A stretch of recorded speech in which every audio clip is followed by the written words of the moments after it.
Admiral Kethvar of the Zephyrian Empire stood on the bridge of his flagship, watching Earth grow larger in the viewscreen. The blue marble hung defenseless in space, its orbital stations dark and silent. Intelligence reports had been clear.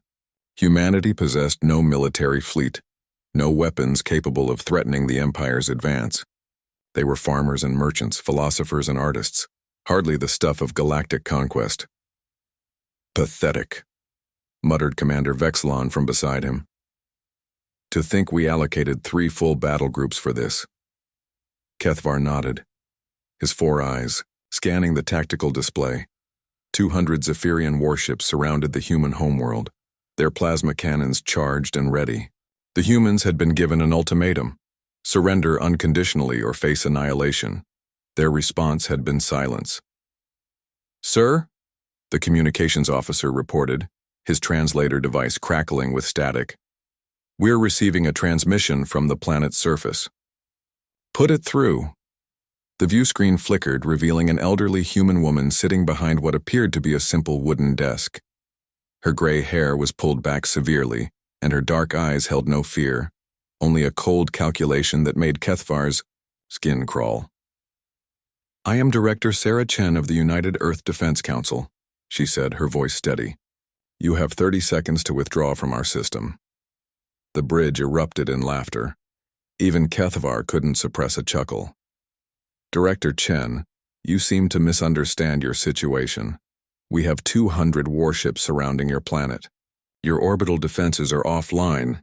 Your merchant vessels fled days ago. What exactly do you propose to stop us with?"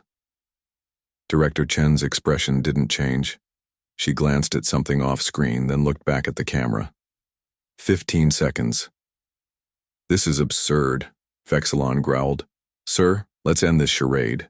Kethvar was about to give the order to fire when his sensor officer's voice cut through the bridge chatter, high and panicked.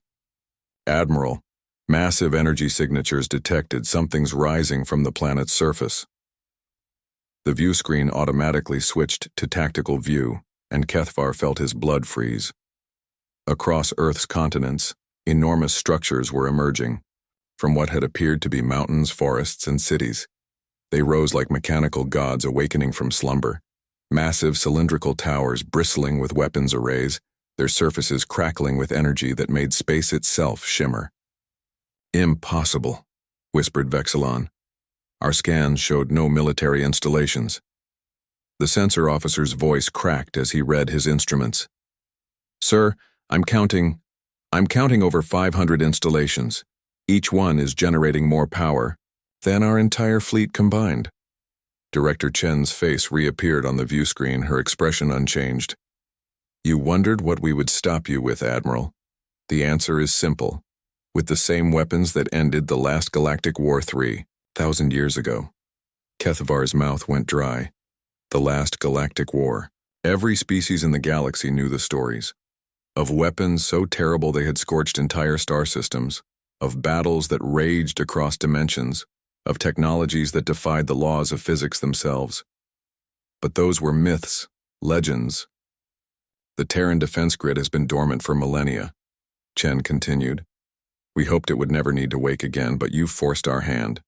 The massive installations on Earth's surface began to rotate, their weapon arrays tracking the Zephyrian fleet with mechanical precision. The very fabric of space around them began to distort, creating gravitational anomalies that made the alien ship's sensors scream warnings. "Sir," the communications officer stammered, "we're receiving thousands of targeting locks. Whatever those weapons are, they have us painted." Kethvar stared at the tactical display in growing horror. This wasn't possible. Humans were a young species, barely 5,000 years old. They couldn't possess technology that predated galactic civilization itself. Unless... "My God," he breathed. "You're them. You're the ancients." Director Chen allowed herself a small, cold smile. "We prefer human, Admiral. The ancients were what we became after we nearly destroyed ourselves. We chose to sleep, to forget our weapons, and live as farmers and merchants. We thought those days were behind us. One of the defense installations fired a single shot, not at the fleet, but into empty space. The beam carved through reality itself, creating a tear in spacetime that revealed the churning chaos of the quantum foam beneath. The rift sealed itself moments later, but the message was clear. That was set to minimum power, Chen said. Our weapons don't just destroy matter, Admiral. They unravel the fundamental forces that hold atoms together. They can delete sections of spacetime itself. During the last war, we accidentally erased 3 star systems from existence. Not destroyed, erased. They never were. Across the fleet, alien crews began abandoning their posts. Some ships were already turning away, their captains choosing retreat over annihilation. HFY couldn't blame them. He'd read the classified reports from the Empire's archaeologists, the forbidden texts that spoke of weapons that could kill concepts, of battles fought in 11 dimensions simultaneously. Why? He asked, his voice barely a whisper. Why pretend to be weak? Why hide? Because we learned something during the last war, Chen replied. Power without restraint leads to extinction. We chose to bind ourselves, to live as if we were ordinary. But you've reminded us why we built these defenses. In the first place, the targeting systems locked onto HFY's flagship, and he could feel the weight of annihilation pressing down on him. One word from the human director, and his ship, his entire fleet, would simply cease to exist. You have a choice, Admiral, Chen said.